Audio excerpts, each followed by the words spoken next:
ден, приятели! Включвам камерата за малко, само да видите.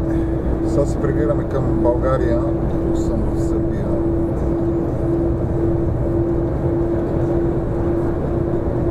Прибираме се към България с колегата отпреде. Искам само да видите какъв е трафика от гастарбайтери. Посока Турция, нататък към България. Аз малко късно се сетих да включа камерата, обаче пак не съм малко. Одеве беше нещо страшно. Ако искам да изпревара някой по-бавно движещ се камион, не мога да се включа. Карат на по 1 метър един от друг.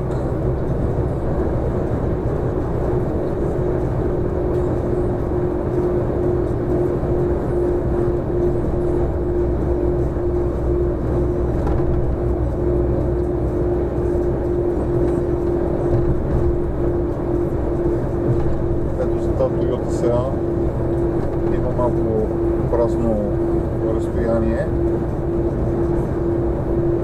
и сега 4-5 коли ли си, колко не мога да ги видя в огледалото, една след.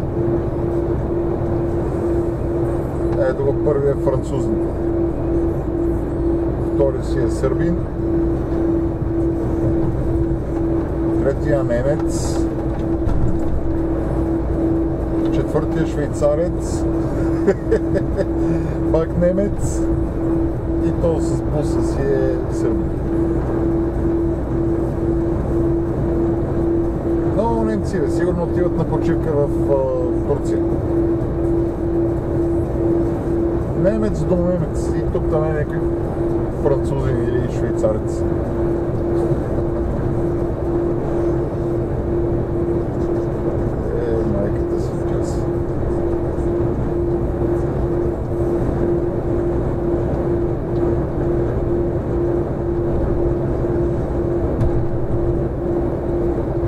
Днеска е петък и има си движение и от другата страна.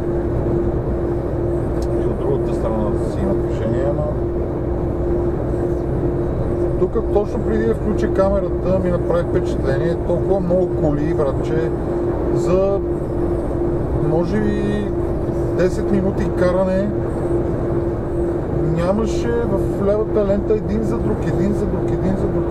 Къде се бяха намерили тия, не знам. Някой телеграма ли им беше бил.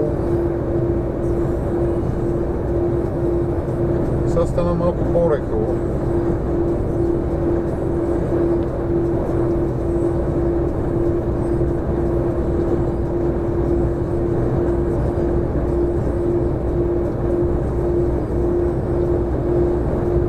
Тук и по бензиностанциите сега, ако може да се види. Няма да махам камерата от стойката, защото после не мога да я сложа на движение. Колкото се види толкова. Тук сега има няколко бензиностанции. Ако се види. Да видите мангалите, враче, те са си... Те си мангали, бе.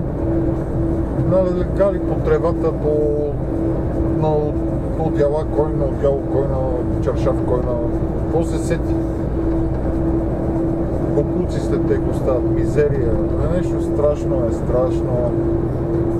Аз мислих, че само в България правят такива простоти, така цапат, обаче те си такива. Откъдето минат трева не никне.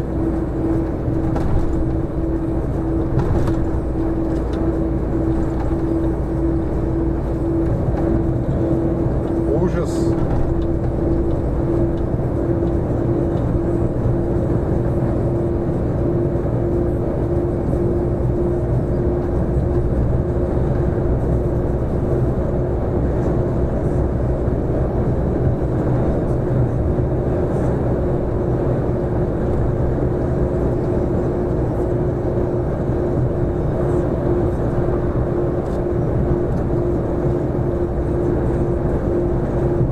Черно тавче като моите.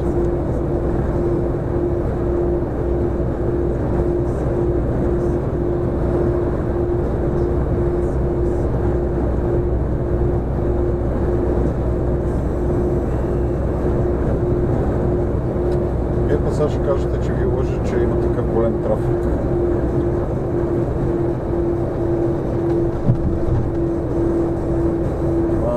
Няма късно се стих да я включа камерата.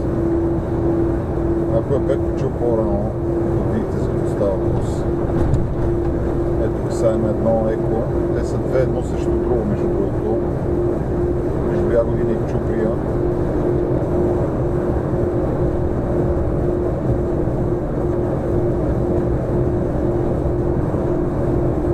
И много ме кефи, като му кара и така на газа, враче, на 2 метра, даже не ми 2 метра разстояние, гледай ги това.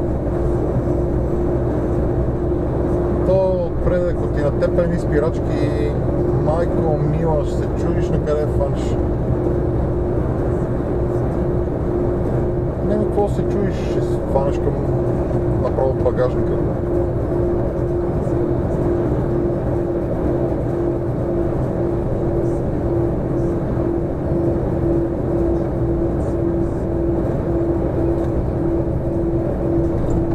Наляво това ви нямаше много. А той надясно, то не ми се вижда да има много гастарбайтери. Даже няма. Те са от другата страна. Има си пълно си.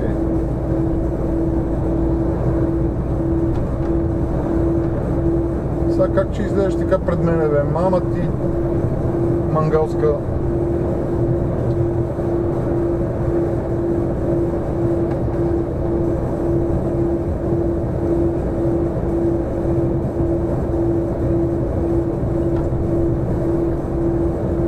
Ще ли имат тромби яко?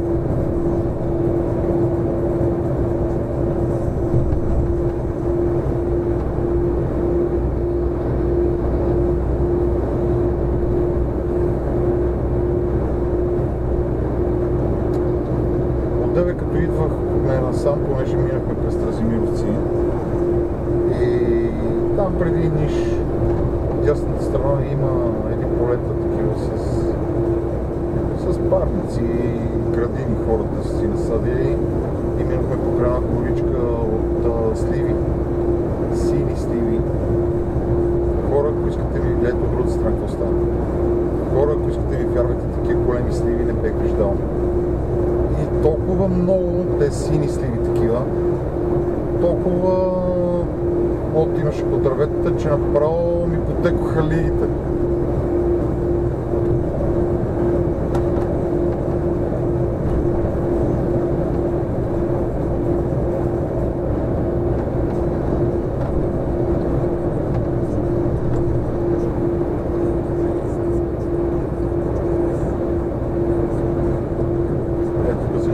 Паркинг от вътрешната страна.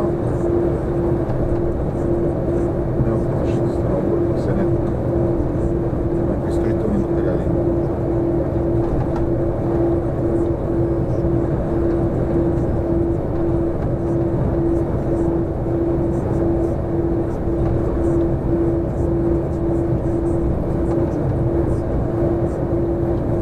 Какво пък има Volvo? Да, братчет, настъпи го.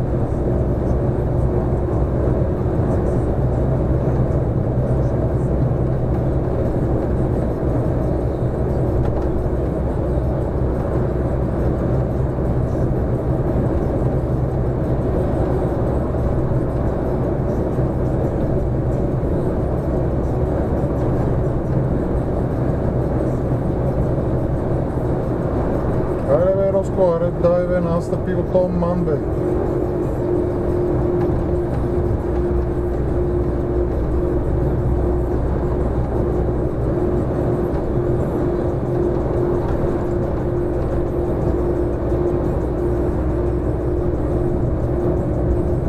Ето хора, наблюдавайте сега какво се случва.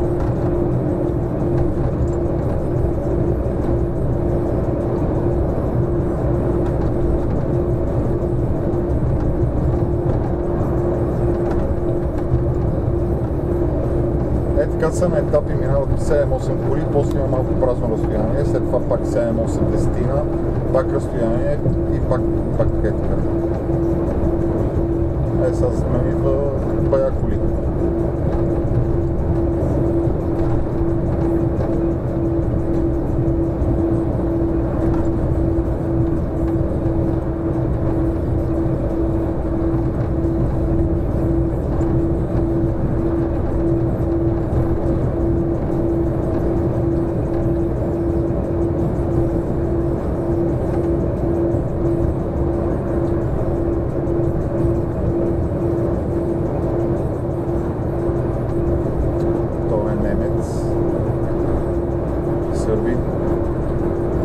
Сърбин.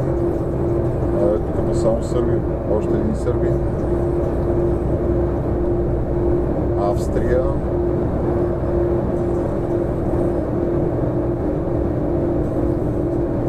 Deutschland. Чай му направим перде на колегата, да ми пусна мигачо. Давай, братко!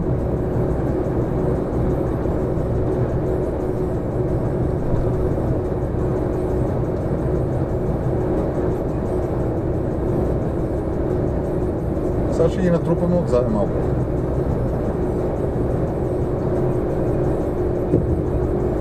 Аре бе, Русена, настъпи го малко бе, да ви мана дева.